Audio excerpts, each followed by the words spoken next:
comments on another topic tonight, but something happened yesterday during the public hearing of the emergency declaration that has forced me to respond. I made a short response during deliberation, but this particular comment regarding the Texas border from the member from Chugiak Eagle River is deserving of further critique. Since yesterday, many constituents have reached out to me, both thanking me for speaking out and imploring that more needs to be said. Now, I am typically not one to make scathing critiques of other members' comments, but I am making notable exception tonight because at some point, enough has to be enough. I'm going to steal a quote from a film I rewatched recently, Lincoln. Some may have noticed I made an oblique reference to this film yesterday. The following quote is made in the film by Thaddeus Stevens, and it goes, quote, "Some of us breathe oxygen, and we find the mephitic fumes of his oratory a lethal challenge to our pulmonary capabilities," end quote. What a fitting quote for what was stated yesterday by one of my colleagues. The constituents who have reached out to me are angry that such comments are even allowed in these chambers. I continue to defend the right of the member to speak, of any member, no matter how ignorant, misinformed, hurtful, or to quote one of my constituents, xenophobic.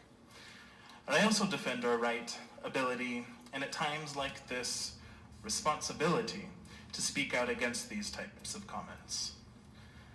Since we have started to define terms for some reason, I will go ahead and define the last one on the list. Quote, dislike of or prejudice against people from other countries, end quote. Whether meaning to or not, and I cannot speak to intent, but the comments made by the member from Chugiak Eagle River were dripping with xenophobia and served Chair, I'd like to no give a purpose. point of order, please. Go ahead.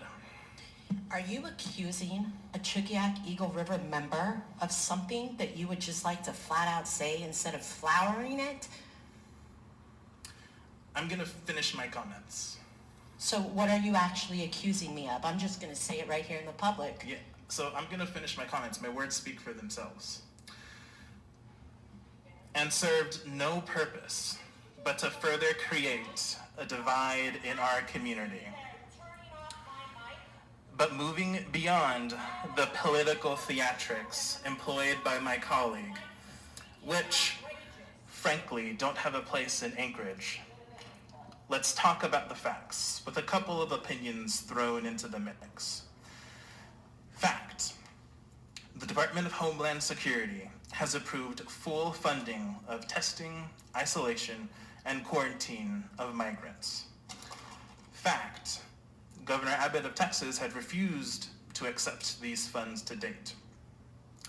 Fact: Governor Abbott has stated that he has no clear data on how many COVID-19 positive asylum seekers are released into the community. Opinion: so instead of taking responsibility, Governor Abbott is scapegoating by demonizing asylum seekers at the border. Fact: the infection rates for all arriving immigrants are lower than for Texas as a whole.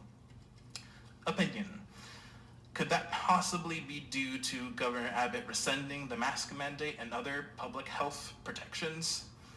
I would say yes. Others may have a different opinion. I implore that the member from Chugiak Eagle River refrain from making misinformed comments that stoke fear, division, and hatred in our community. It is not representative of who we are as a community, and frankly, reflects poorly on us as a body. Enough is enough. Thank you. With that, I'll entertain a motion to adjourn. The next time you turn off my mic, we're going to have an issue, and don't think I won't take you to court over it. We're adjourned.